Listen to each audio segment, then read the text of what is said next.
Assalamualaikum warahmatullahi wabarakatuh. Hari ini cikgu akan berkongsi dengan kamu para pelajar tentang panduan menjawab soalan rumusan format baharu SPM. Baiklah, kita mulakan.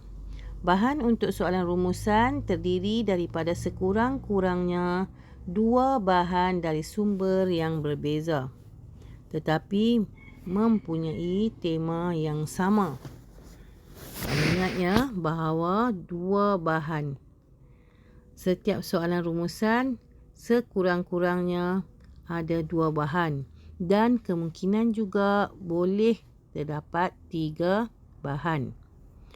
Antara bahan-bahan yang disediakan ialah seperti petikan teks, prosa, puisi atau grafik yang mempunyai tema yang sama. Petikan dari bahan sumber mempunyai tidak kurang dari 2 fokus soalan. Maksudnya, setiap daripada bahan rumusan kamu pasti mempunyai fokus, dan keseluruhan fokus daripada setiap bahan yang kamu dapat itu sekurang-kurangnya mesti mempunyai 2 fokus soalan. Sekurang-kurangnya. Maksudnya, kemungkinan juga kamu boleh dapat lebih fokus. Mungkin lebih daripada 2 fokus. Kemungkinan 3 fokus. Jadi, paling kurang 2 fokus akan disediakan dalam bahan rumusan tersebut. Baik, seterusnya. Tugasan tidak dinyatakan dalam arahan soalan. Ini bermaksud kamu perlu mencari sendiri tugasan tersebut. Tidak seperti sebelum ini, yang mana kamu telah dinyatakan arahan soalan, tugasan dalam arahan soalan. Tetapi bagi rumusan terbaharu ini tidak lagi dinyatakan tugasan dalam arahan soalan. Tugasan itulah adalah fokus yang perlu kamu cari. Seperti cikgu cakap sebentar tadi, sama ada 2 fokus ataupun lebih. Seterusnya, para pelajar perlu mengenal pasti semua fokus soalan yang terdapat dalam bahan. Maksudnya, jika ada 2 fokus, pelajar kena pastikan mencari isi bagi 2 fokus. Jika ada 3 fokus, pelajar perlu mencari isi bagi 3 fokus. Oleh itu, para pelajar kena membaca keseluruhan rumusan tersebut untuk mendapat fokus-fokus tugasan. Baiklah. Seterusnya, panjang rumusan hendaklah tidak melebihi 120 patah perkataan. Manakala markah yang diperuntukkan masih sama lagi seperti sebelum ini, iaitu 30 markah.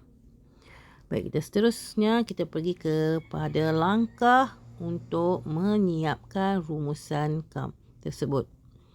Pertama, kamu perlulah menganalisis bahan. Macam mana nak analisis bahan? Pertama sekali, cari semua fokus soalan yang terdapat dalam setiap bahan. Bagaimana kamu nak cari fokus? Kamu perlu baca keseluruhan petikan, puisi, prosa atau apa sahaja bahan yang diberikan dalam soalan rumusan. Apabila kamu membaca keseluruhan rumusan yang diberikan, barulah kamu dapat mencari fokus ataupun kehendak soalan.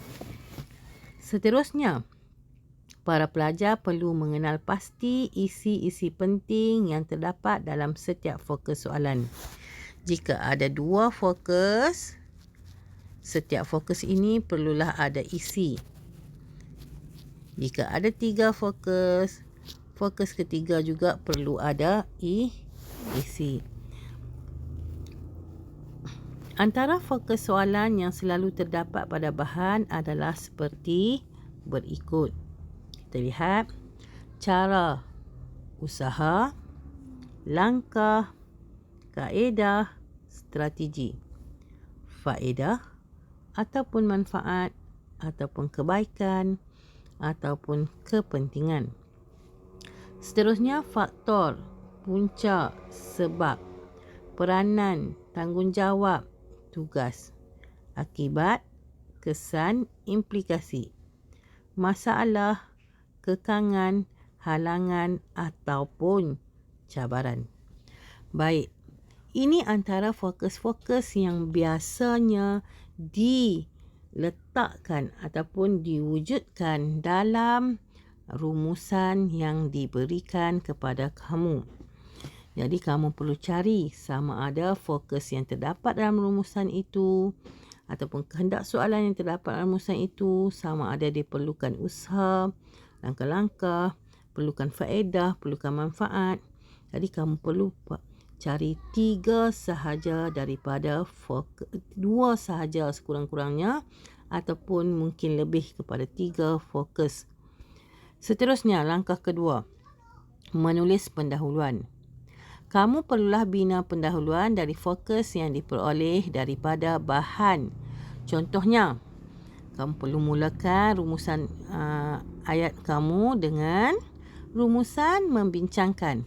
Masukkan fokus 1 dan fokus 2. Contoh kita lihat di sini. Kemungkinannya, cikgu bagi contoh. Apabila kamu baca rumusan tersebut, kamu dapat mengenal pasti 2 fokus yang diminta ialah usaha dan punca. Baik, bagaimana kamu nak tulis pendahuluan? Kita lihat di sini. Rumusan membincangkan usaha. Apa?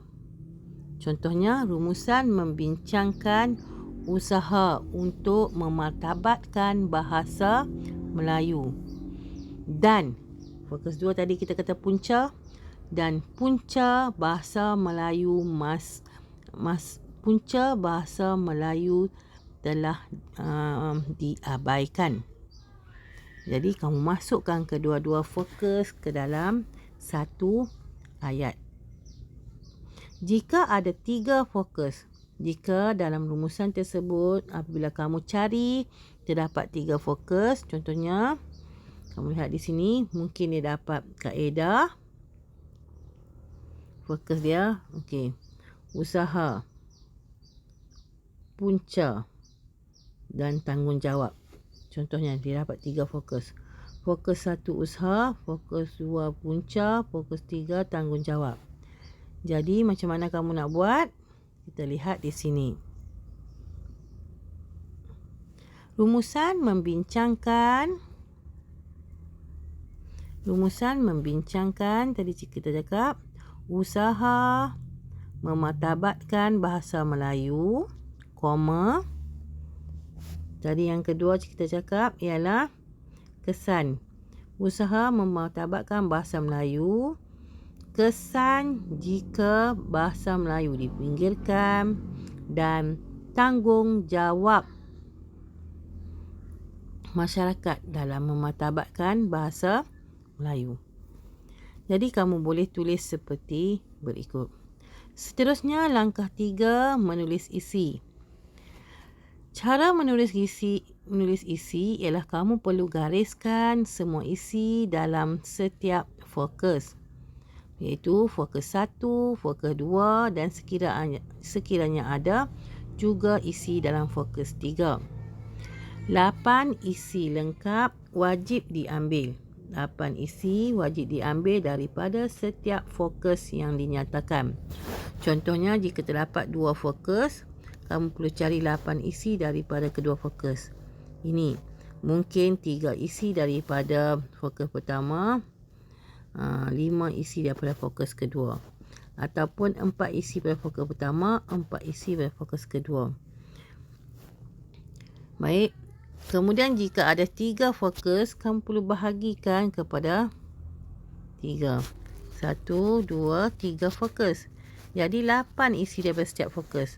Mungkin 4 isi daripada fokus pertama, 2 isi pada fokus kedua dan 2 isi pada fokus ketiga. Terpulang pada jumlah isi yang kamu jumpa dalam setiap fokus. Pastikan para pelajar mengambil sekurang-kurangnya satu isi dari bahan 2 dan bahan 3. Maksudnya dalam bahan 2 dan bahan 3, paling kurang mesti ada satu isi. Jika ada fokus soalan, paling kurang satu isi mesti ada dalam fokus bahan 2 atau bahan 3. Baik, seterusnya langkah 4 ialah menulis kesimpulan. Kesimpulan perlulah berdasarkan tema bahan. Dalam kesimpulan perlulah ada cadangan dan harapan. Bina kesimpulan dalam satu ayat sahaja, seperti juga kamu membina soalan pendahuluan. Contohnya, kesimpulannya, kamu beri satu cadangan kamu dan letak perkataan agar dan beri satu harapan. Kesimpulan yang ringkas dan padat. Contoh yang cikgu beri, kesimpulannya, kita haruslah membentuk semangat cinta akan bahasa agar bahasa kita tidak dipandang remeh oleh masyarakat dunia. Ini contoh. Dalam satu ayat yang cikgu buat, dia ada cadangan dan dia juga ada harapan. Oleh itu, cikgu harap kamu dapat membuat satu rumusan yang lengkap dan baik. Terima kasih. Itu sahaja. Assalamualaikum warahmatullahi wabarakatuh.